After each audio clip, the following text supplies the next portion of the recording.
Okay? The English word Passover is not even in existence until Tyndale is working on the Old Testament in 1530. He coins the term Passover when he's working on the Pentateuch in 1530. Okay? So that means that the Greek word Pascha meant Easter in English before that word even what? Existed. Tyndale and Luther both, in their respective languages, viewed Easter as an appropriate way of rendering what word? Pascha. So they clearly didn't think it was what? Exclusively pagan. Okay? So you got to track with me here as we do this sort of detective work here. Okay? So, I'm in the middle of that point. New research conducted since our last study, I was busy this week, has revealed that the West Saxon Gospels from 990 and 1175 use some form of Easter exclusively in their respective texts to refer to the Jewish Passover, just as the Middle English Dictionary asserted. Okay? An examination of Appendix C on page 14. So why don't you get your appendix, okay, and look at the first two columns there. You'll see you have the West Saxon Gospels of 990 and the West Saxon Gospels of 1175. Now that's only the Gospels. That does not include the book of Acts or the epistles or the book of Revelation. It's only a translation of the Gospels. So the phrase or the word Pascha only occurs how many times in the Gospels? It's only there 26 times, but look at every time. What did the West Saxon Gospels of 990 and 1175, what did they have all 26 times? Easter. They had Easter every time. Okay? Now we're really going back. If Tyndale doesn't invent the term, if he doesn't invent the term until 1530, we can go all the way back to the West Saxon Gospels of 990 and see that what was an appropriate way of expressing and referring to the Jewish Passover? Easter. Is everybody with that? Okay? So, next point. The West Saxon Gospels clinch the argument that Easter was not an exclusively pagan word, as well as prove beyond doubt that Easter was used for centuries to refer to the Jewish Passover in the biblical text. Okay? This is not even a point that is in dispute now. Okay? The evidence is there. The evidence is overwhelming and irrefutable about what's going on here. Okay? So, let's go to the next point. Pascha meant Easter in English before the word Passover was ever coined by Tyndale in 1530 when he was working on his translation of the Pentateuch. The Hebrew word pax, I don't know if I pronounced that right, occurs 22 times in 21 verses in the Pentateuch. Now that's the first 5 books of the Old Testament, Genesis through Deuteronomy, okay?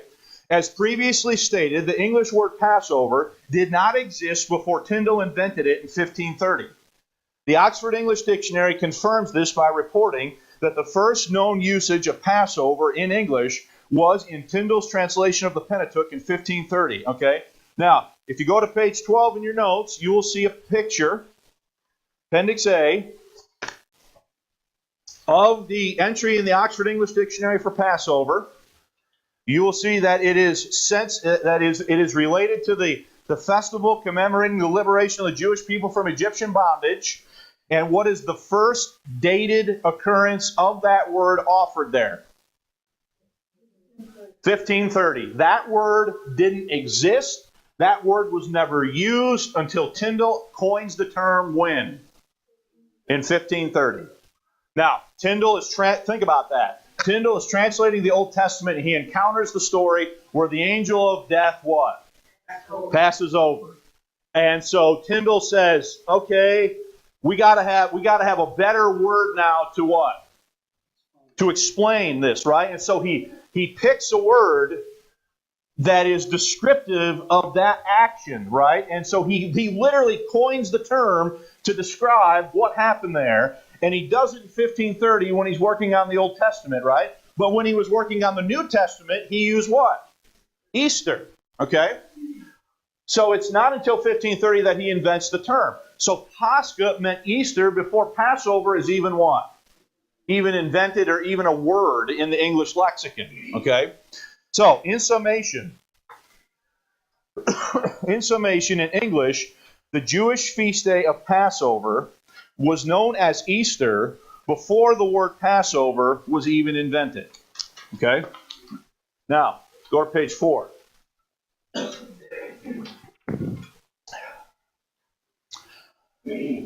So, you know just the story of Tyndall. Not long after that, Tyndall is going to be arrested, and he is eventually going to have his throat slit and be burned at the stake by the King of England as a heretic for translating the Bible into English. Okay? Tyndall does this translation, his translation of the New Testament and the Old Testament in exile in Germany, which is friendlier, obviously, to Protestantism in the 1520s and 30s because of Luther's Reformation. And there are a lot of other factors that we will talk more about when we get to these things in our regular class as we study through the issues related to the Bible. But for our purposes now, I want you to go to page 4 and we'll look at Miles Coverdale in 1535.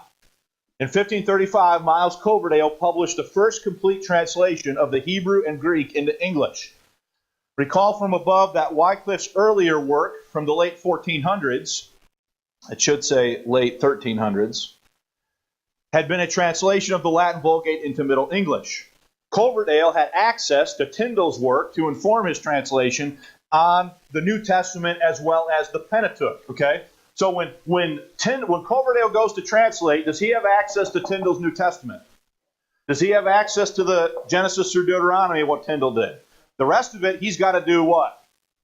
Himself. Okay?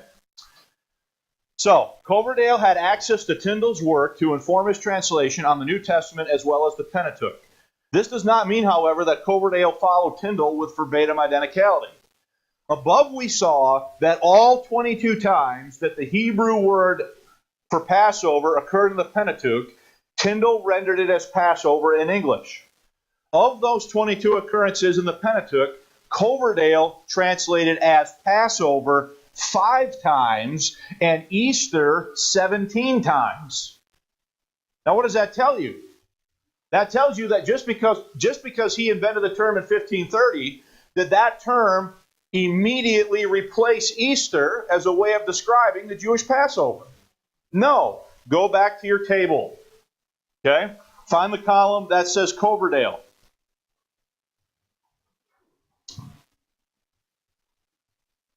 And you want to get the Old Testament. Find the one for the Old Testament. So if you find the column for Coverdale in the Old Testament, you will see that the first 5 times the word occurs, he said Passover in the Pentateuch. And the rest of those times in the Pentateuch, he said what? Easter. Is Coverdale using Easter and Passover as interchangeable terms? Okay? So let's go back to the notes. So of the 22 occurrences in the Pentateuch, Coverdale translated it as Passover 5 times and some form of Easter 17 times. And I've given you the breakdown there in the notes. I'm not going to read all that to you because you can see it in the table that I gave you. Okay?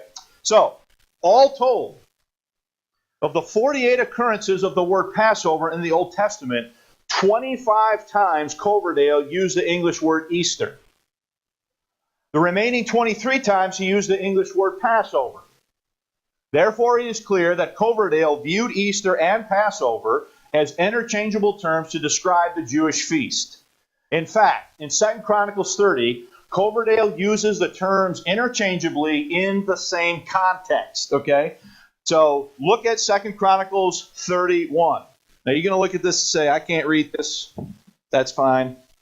I gave you the whole verse, but look at the bolded. What did he say in verse 31? And what did he say in chapter 30, verse 1? He says, keep what? Easter unto the Lord God of Israel. Look at verse 2. The very next verse, he says to keep what? Passover. In verse 1, he called it Easter. In verse 2, he calls it what? Passover. Same 3 verses later in verse 5, he says should come to keep Passover unto the Lord God of Israel. He says Passover. Verse 15, same chapter. And slew the Passover on the 14th day of the 2nd month. And then you look at 2 Chronicles 30, verse 18, 3 verses after that, and he says, but ate the Easter what? Lamb. So in the same chapter is Coverdale using Easter and Passover interchangeably as synonyms to refer to the Jewish feast. Okay? Now, why would he be doing that? Because they have a whole tradition of what? They have a whole tradition in the English language of referring to it as what? Easter as a legitimate word to use to refer to the Jews' what? Passover. Okay? So look at the next one. So now we're on to this one. I don't have a copy of Coverdale. I wish I did. If anyone ever comes across one that's not $600, let me know. This is the Matthew's Bible from 1537. The Matthew's Bible was published in 1537 by John Rogers under the pseudonym Thomas Matthew, during a time when printing the Bible in English was both illegal and risky. Rogers' translation was largely identical to that of Coverdale's in at least half the work, according to English Bible historian David Norton. The Matthew's Bible nearly standardized the use of Passover in the Old Testament by using it 47 out of 48 times. So look at your chart on the Old Testament. Find the column for Matthew's.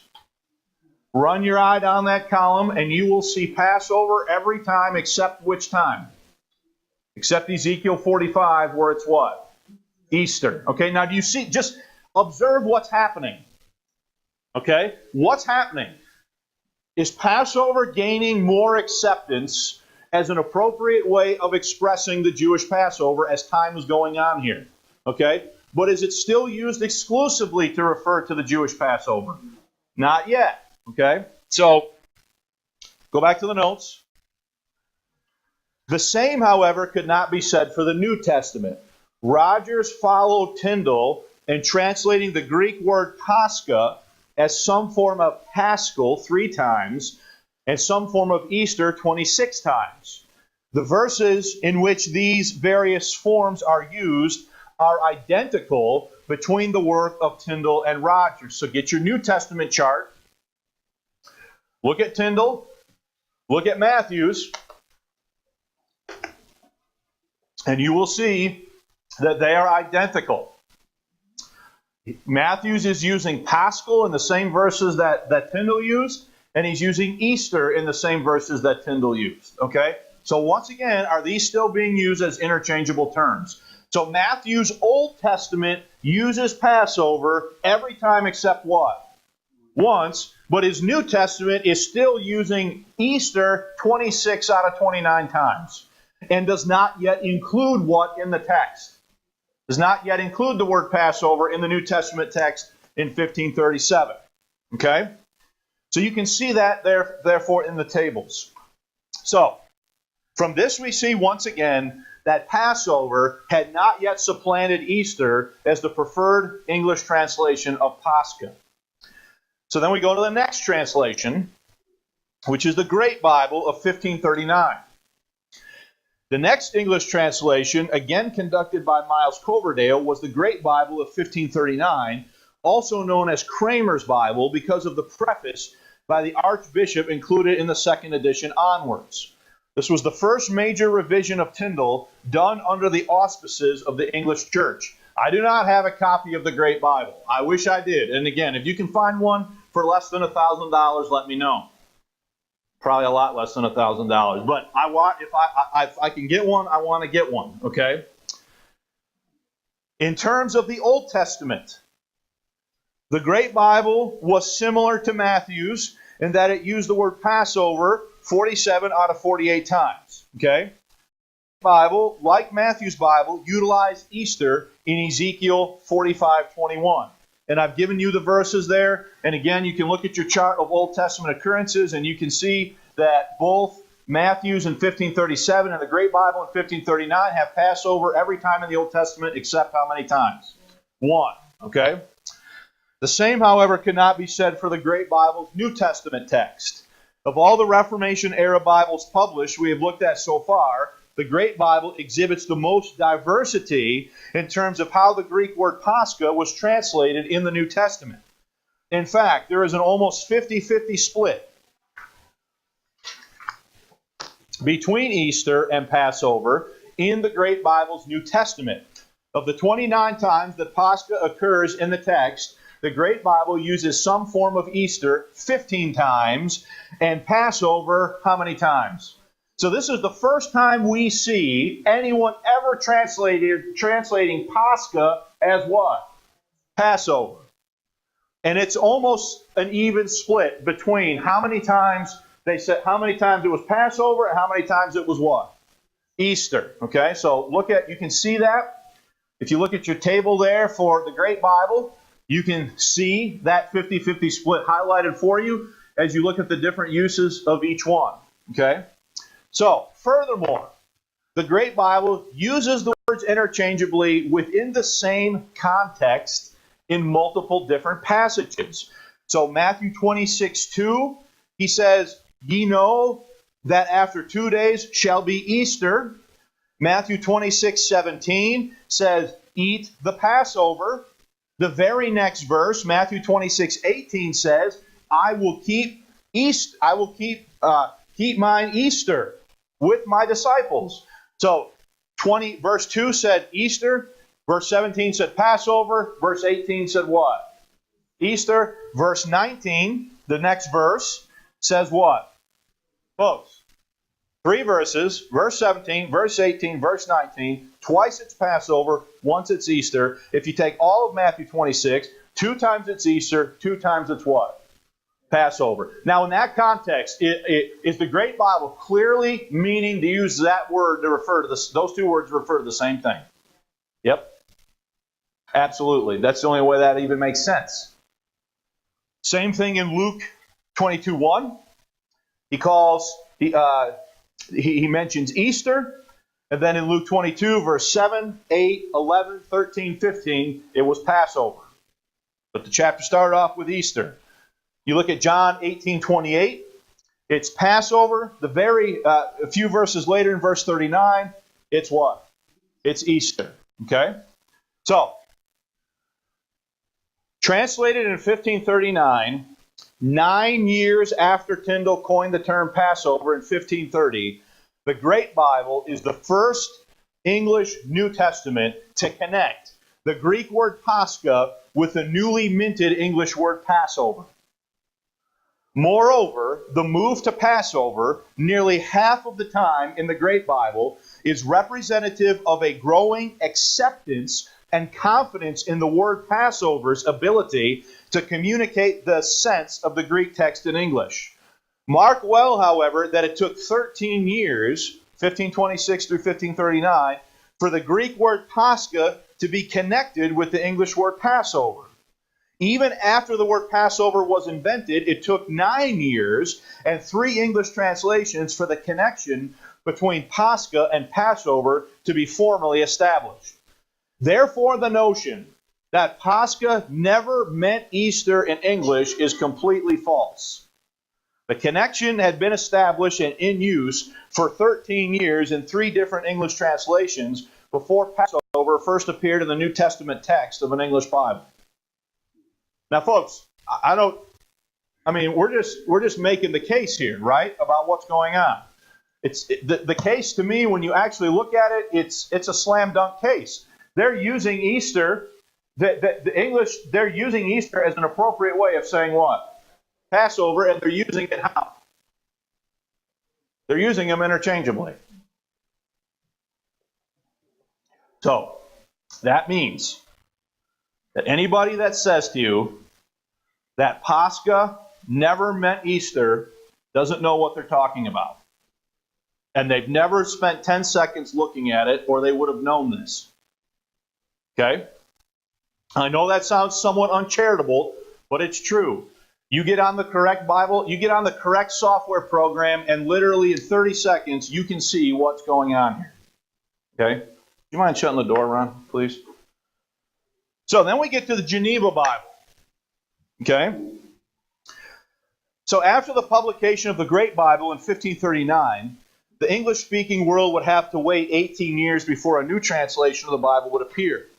This new translation was the 1557 Geneva New Testament. Okay? According to Bible historian David Norton, English Bible historian David Norton, the Geneva Bible was the first truly collaborative English version. It was the work of a dozen or so Protestant scholars living in exile from England that had returned to Catholicism under Queen Mary. You know, you've heard of Bloody Mary?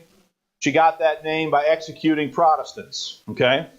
So these guys are living in exile in Calvin's Geneva, Switzerland, when they make this translation of the New Testament in 1557.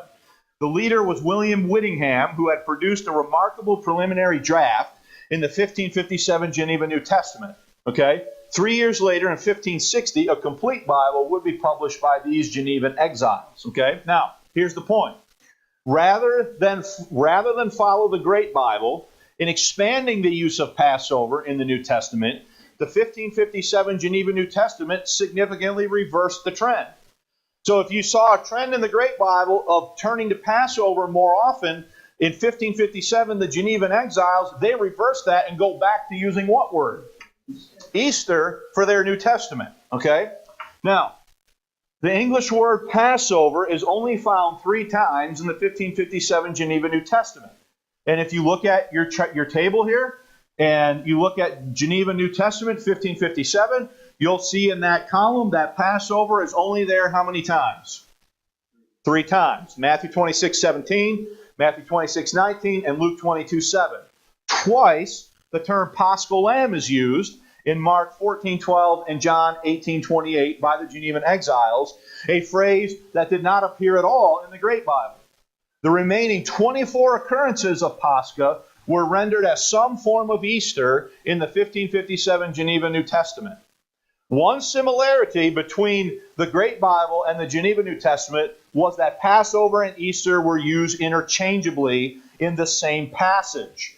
Now, I did not have the capacity to electronically copy and paste that, so I just gave you the references there. So you take Matthew 26, again, as an example. In verse 2, the 1557 Geneva New Testament said Easter. A few verses later, down in verse 17, they had Passover. In verse 18, they go back to Easter. In verse 19, they go back to what? Passover. Okay? So, that is a reversal of the trend that we saw previous with the Great Bible. So, you can see here that is there uncertainty? Maybe not. Is there still a growing confidence about whether or not that should be used? Not really. It's a matter of what? Which one do you want to use? Do you want to use this one, or do you want to use what? Or do you want to use that one? Okay? Now, I have here the 1560 Complete Geneva Bible. So as stated above, in 1560, a complete English Bible containing both Old and New Testaments was published in Geneva, Switzerland. The Geneva Bible was groundbreaking in many respects that we will discuss in due course in our regular class on the King James Bible. For the purposes of this lesson, it is important to note that the Geneva Bible was the first English translation to use the word Passover all 29 times that Pascha is found in the Greek text. So if you look at your chart, look at Geneva 1560, and what do you see for the first time? You see all Passover all 29 times. Okay? Does everybody see that in the chart? So, by 1560, there were 34 years of translational practice in terms of using the English word Easter to express the Greek word Pascha. In addition, 21 years of translational tradition existed, 1539 to 1560, during which the English words Easter and Passover were used as synonymous terms. Everybody with that? Thus far, in terms of the history of the English Bible, the Geneva's exclusive use of Passover to convey the truth of Pascha in English is the exception rather than what? The rule. As we will observe shortly, it would remain that exception until the 19th century. Okay? Now, folks, I'm just going through the facts here, okay? And when you actually look at this, you realize it was very disconcerting to me to realize how much lack of study the so-called experts on both sides of this issue have put into this issue. Okay? The King James only side, the Sam Gipp explanation that confounds Easter exclusively with Ishtar and Astarte, as well as the other side that is basically accepting this same definition and doesn't bring up any of this stuff that I'm going over with you today to try to explain what's going on. If it's out there, I have not seen it, I have not read it. Okay, and I've seen and read, I don't want to say I've read everything because that's not true, I'm a human being. But I have not seen it this laid out, the way I'm laying this out to you right now, in any pro-King James study, teaching, or writing, or in any anti-King James study, teaching, or writing. Okay? The evidence is overwhelming that these two words are used to refer to what? The same thing. That Easter was being used all the way back in 990 to refer to the Jewish feasts in the Gospels, and there's a long the tradition of using Easter to describe the Jewish festival is of greater historical duration than it is Passover. Okay? Let's look at the Bishop's Bible. So I have this other thing here. This is called the New Testament Octapla. Not to be confused with Origen's Hexapla. Okay? But this is the New Testament Octapla, and what it does is it gives you, for every passage of the New Testament, it gives you Tyndale, the Great Bible, the Geneva Bible, the Bishop's Bible, the Reims Bible, the King James Bible, the RV, and the RSV in parallel columns. Okay? So, you get a book like this, and it will unlock this stuff for you and allow you to literally compare this stuff, what? Side by side, and study what is going on here. Okay? Now, this is not the only resource. There are also internet resources available where you can look at all this material electronically. Okay? But let's look at the Bishop's Bible.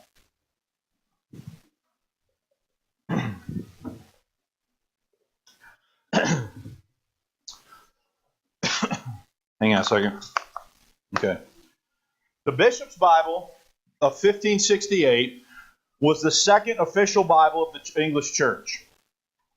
It was intended to be a revision of the Great Bible from 1539 in terms of its official use in the Anglican Church. As the title suggests, it was primarily the work of Anglican bishops. Even though the 1560 Geneva Bible adopted the exclusive use of Passover in the New Testament, the Bishop's Bible did not follow suit. The Bishop's Bible retained the use of Easter on 3 occasions in 2 verses. So look at John 11:55. Now, this one is fascinating to me because it explicitly calls it the Jews' what? Easter. I can't make the argument any more plainly than that they were using Easter to refer to the Jewish what? Passover. Okay? So that verse uses Easter twice. And then and lo and behold, what is the next one that uses Easter? Now, look at your chart. Go to your chart here. You look at the column for the Bishop's Bible, 1568. You can see Passover 26 times. Easter, how many times? 3 times. Okay? One of which just happens to be what? Acts 12:4, which is the verse we're considering. Okay?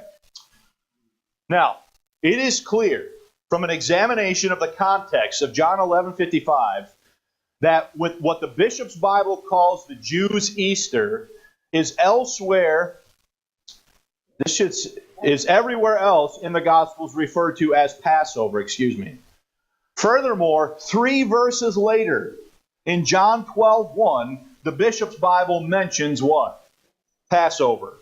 Therefore, there is no doubt that the 2 English words were viewed as a reference to the same event. So John 11:55 says the Jews' Easter, and then it's got Easter there at the end, which I need to bold that. And then 3 verses later in John 12:1, 3 verses later says, then Jesus 6 days before what?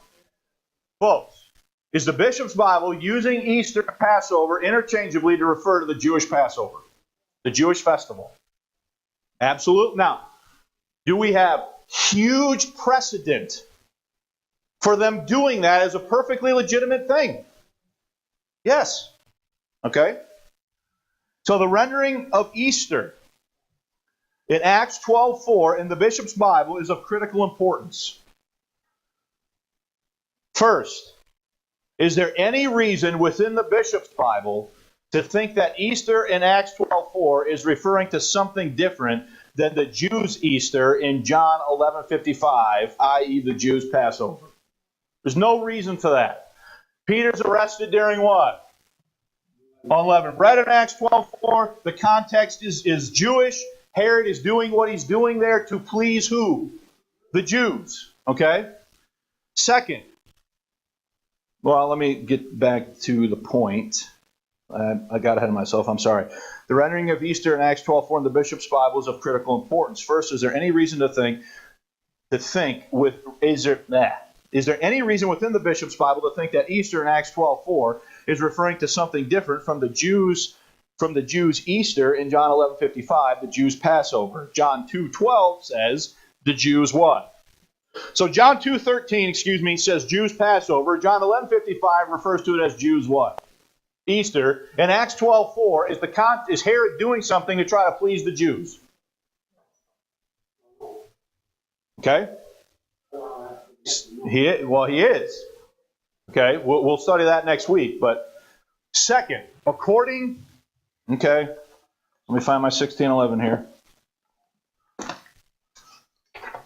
According to Rule 1, given to the King James translators, the Bishop's Bible was to serve as the base text of their translation. Rule 1 states, the ordinary Bible read in the church, commonly called the Bishop's Bible, to be followed and as little altered as the truth of the original will what? Okay. So what is the real reason why the King James Bible has Easter in Acts 12:4? Because the base text they were said to use is what? The bishops. The bishops had what in Acts 12:4? Easter. Two times in John 11:55, the King James translators decided to say Passover, and one time in Acts 12:4, they decided to leave it what? Easter. It's as simple as that. It is as simple as that. And they understood that both are perfectly acceptable and appropriate English words for conveying what? The Jewish feast in English. Okay? Now, so I'm on the bottom of page 8. When the King James translators left the word Easter in Acts 12:4, they were following Rule 1 as set forth by Bishop Bancroft. The Bishop's Bible had Easter in Acts 12:4, and the King James translators saw no reason to alter the text. So, by the time one gets to the publication of the King James Bible in 1611, there are roughly 80 years of translational precedent regarding the interchangeable use of Easter and Passover after the term is coined by Tyndale in 1530. Both were acceptable ways of conveying the sense of the Greek word Pascha in English. As previously noted, the King James Bible uses the word Easter one time in Acts 12:4. Acts 12:4 being the singular place, so I just skipped the reading of the verse.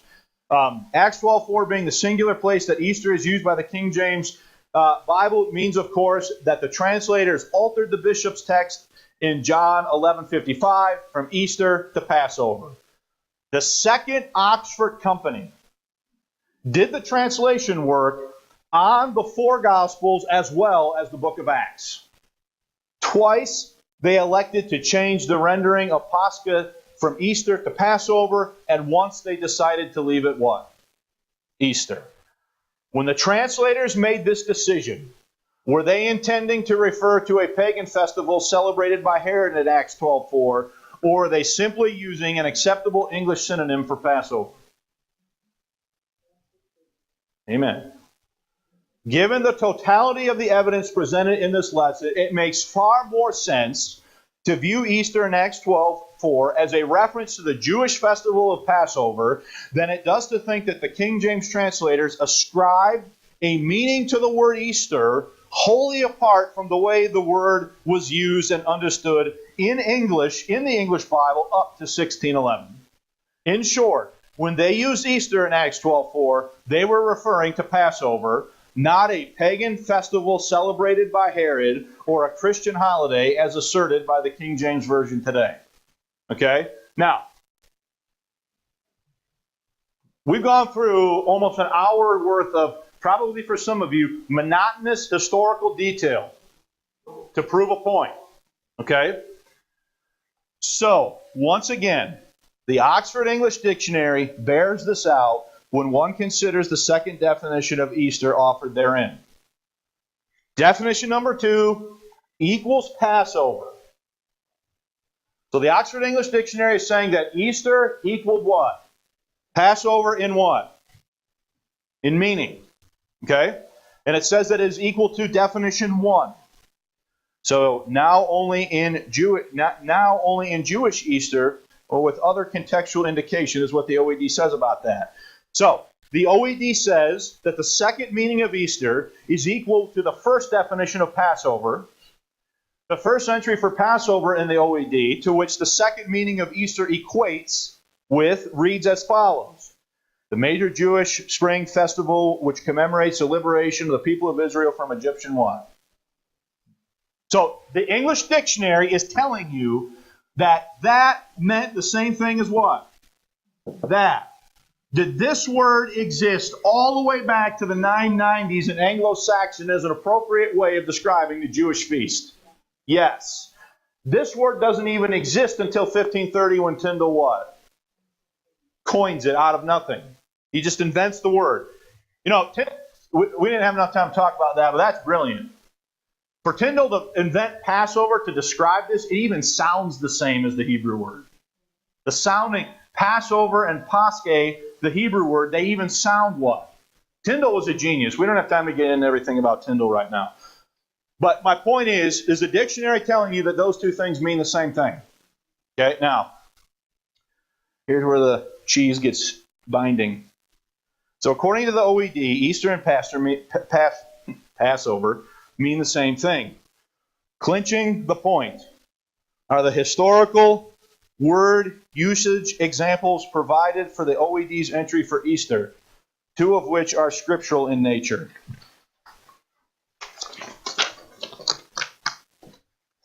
(1535) Bible by Coverdale, Ezekiel 45:21. Ye shall keep what? Easter. And what's this? The dictionary gives you the 1611 King James Bible, Acts 12:4, intending after Easter to bring him forth as a definition of what? Easter. The dictionary is telling you that when the King James translators used Easter in Acts 12:4, they were using it to say what? Now, if you don't believe me, go to Appendix B on page 12. Look at the entry, and you see where it says 1611. I'm on this page, Appendix B. Does everybody see that it equals Passover? You drop down, follow the years by chronological order down to the year 1611, and what does it say? It says Acts 12:4, intending after Easter to bring him what? The dictionary is telling you that Easter in Acts 12:4 is a reference to what? Passover. So, no one apparently read the dictionary. No one apparently looked at any of the stuff that we've looked at today, or they would not have gotten it so wrong on both sides. Okay, now go back to page 10 and let's finish this up. The most authoritative source on the history of the English language, the OED, just said that Easter in Acts 12:4 is a reference to Passover. When the King James translators rendered Pascha as Easter in Acts 12:4, they were referring to the Jewish Passover, not a pagan holiday or a Christian what? Festival. So, conclusion. So far, through 2 lessons on this topic, we have debunked the following myths. Number 1, Easter is an exclusively pagan word. Number 2, the Greek word Pascha never meant Easter in English. I've proved to you that is absolutely not true for a second. Okay? Third, the English word Easter has no association to the Jewish day of what? We've debunked that. Okay?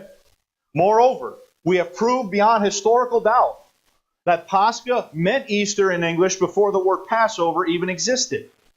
Likewise, we have demonstrated that even after the invention of the word Passover by Tyndale in 1530, the 2 words were used interchangeably to refer to the Jewish feast. Okay? So then why did neither Samuel C. Gipp nor James R. White discuss any of these facts in their respective discussions of Easter in Acts 12:4? I'll leave that for you to answer on your own. All that remains for us to do now is to demonstrate that Passover is an acceptable biblical term to refer to the entire Paschal week. Okay? All I have to do is show you that Passover is an acceptable biblical term to refer to this entire what? And if I can show that, then the case is closed that Easter in Acts 12:4 is a reference to what? Passover. In your King James Bible.